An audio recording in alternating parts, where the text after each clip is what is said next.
Shalom bagi kita semua. Sebelum kita memulai aktivitas kita dalam satu hari ini, baiklah kita terlebih dahulu mendengar firman Tuhan.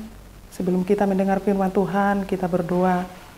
Segala puji dan syukur kami ucapkan kehadirat-Mu Tuhan atas berkat dan kasih setia-Mu yang menyertai kehidupan kami sepanjang malam hingga pada pagi hari ini.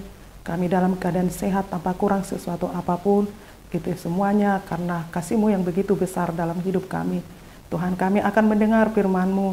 Biarlah Engkau berkuasa dalam hati pikiran kami, supaya kami Tuhan dapat memahami, mengerti, dan melakukan firman-Mu yang akan kami dengar pada saat ini.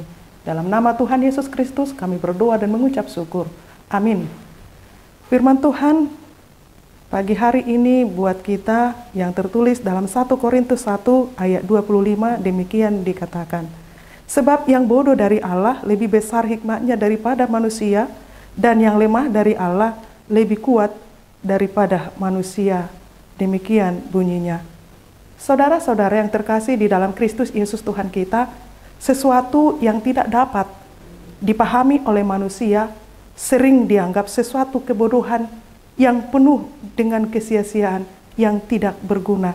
Misalnya, ketika seseorang tidak dapat memahami apa itu musik, untuk apa, maka musik itu dianggap sesuatu kebodohan, pemborosan, membosankan, dan kuno.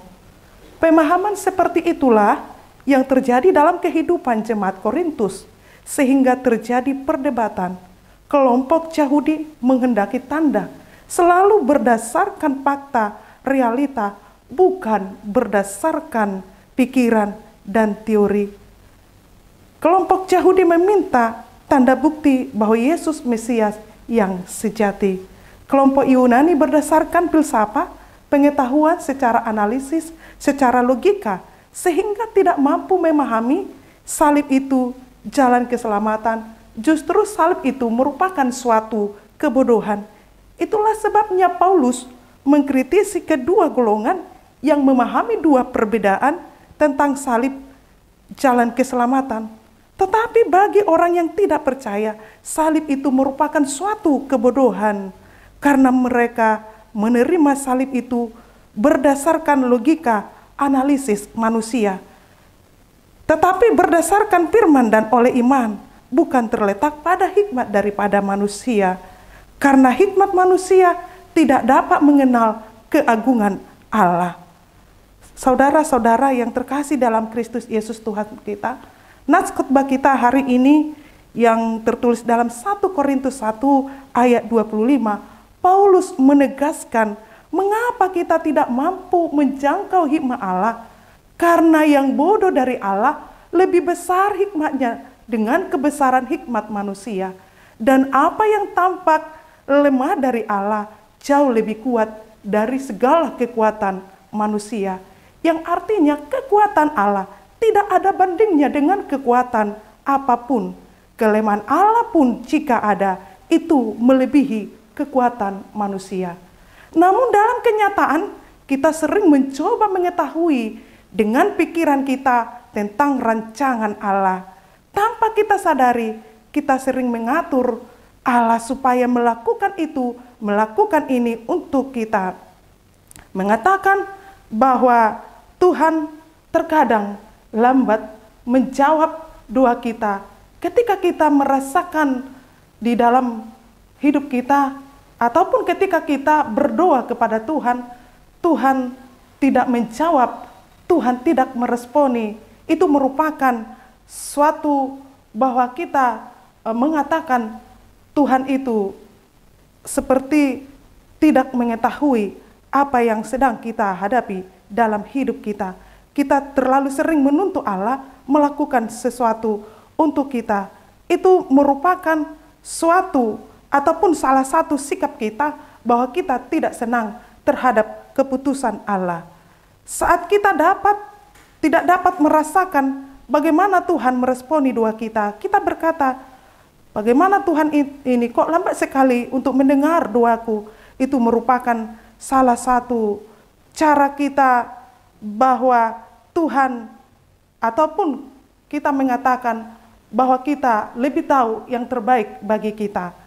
Seandainya saudara-saudara kita benar-benar menyadari dalam hidup kita bahwa yang bodoh dari Allah lebih besar, pasti kita tidak mengatur Allah supaya Allah bertindak sesuai dengan keinginan kita, supaya Tuhan bertindak dengan kemauan kita, supaya Tuhan melakukan itu, melakukan ini untuk kita.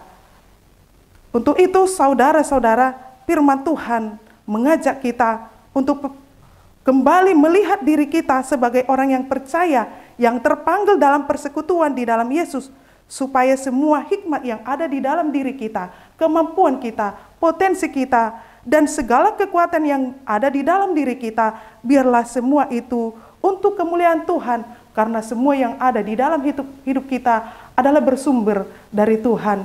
Tuhan sendiri menganugerahkan untuk kehidupan kita, supaya kita dapat memahami kebesaran Allah dalam hidup kita melalui pengorbanan Yesus, melalui penyaliban Yesus yang membawa keselamatan dalam hidup kita, sehingga kita menerima kehidupan yang lebih baik dalam hidup kita.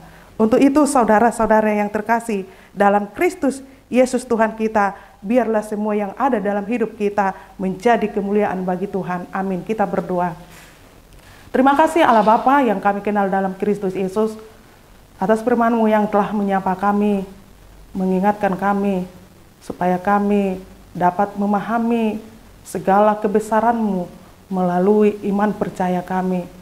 Untuk itu Tuhan, mampukan kami atas kuasa-Mu yang berkuasa di dalam hati pikiran kami, supaya kami tidak mengandalkan kemampuan pikiran kami untuk memahami segala rancangan yang Tuhan berikan kepada kami, sehingga kami mampu untuk mengatakan bahwa rancangan-Mu selalu rancangan yang baik dalam kehidupan kami, sekalipun kami sulit untuk memahami di dalam kehidupan kami, karena terlalu sering kami mengandalkan logika, berpikir kami untuk memahami segala sesuatunya. Tetapi kami yakin dan percaya, jika Tuhan yang berkuasa dalam hati kami, pikiran kami akan selalu mampu untuk mengandalkan Kau dalam segala tantangan, badai kehidupan, gelombang kehidupan apapun yang kami hadapi. Semuanya Tuhan punya tujuan yang tertentu jika Tuhan mengizinkan untuk kami hadapi segala macam persoalan hidup. Dan segala macam persoalan hidup pun bisa Tuhan jadikan supaya kami semakin mengenal Engkau di dalam kehidupan kami. Tuhan, kami serahkan segala aktivitas kami dalam satu hari ini. Kuatkan kami Tuhan, sehingga kami dapat berjalan dalam kebenaran firman Tuhan, mengandalkan Engkau, sehingga segala pekerjaan kami menjadi kemuliaan bagi Tuhan. Tetapi kami mohon kepadamu Tuhan, ampuni segala dosa dan kekurangan kami, sehingga kami layak menerima berkat anugerah-Mu. Dalam nama Tuhan Yesus Kristus kami berdoa dan mengucap syukur. Amin.